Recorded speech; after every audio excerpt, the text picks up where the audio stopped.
Nous désapprouvons la politique du ministre. Vengeons-nous sur les élèves.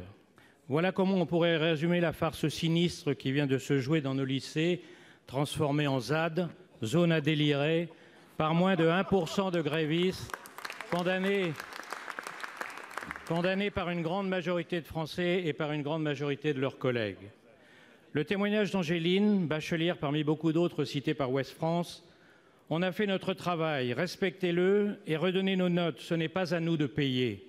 Aujourd'hui, ce sont les élèves qui sont forcés d'enseigner la morale à certains de leurs professeurs. Le premier devoir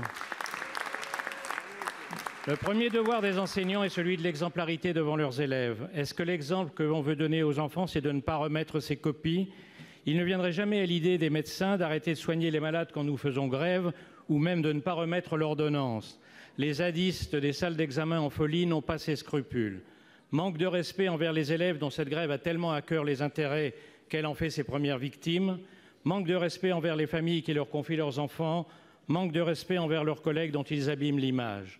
Maintenant qu'ils ont perdu face à un ministre déterminé, ce qui n'était pas arrivé depuis des années, ils dénoncent les inégalités.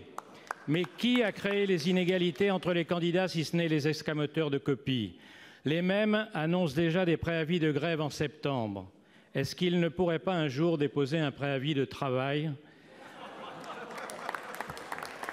On ne peut se permettre la réforme Blanquer, disent-ils. Mais peut-être l'éducation nationale ne peut-elle se permettre ces offusqués professionnels et leurs drôles de méthodes qui auraient fait rougir de honte leurs ancêtres les hussards noirs. Monsieur le Premier ministre, je voudrais que vous nous assuriez de votre fermeté face aux révolutionnaires à statut protégé et de votre détermination à appliquer une réforme qui n'est pas seulement la réforme Blanquer, mais aussi celle de l'Assemblée et du Sénat.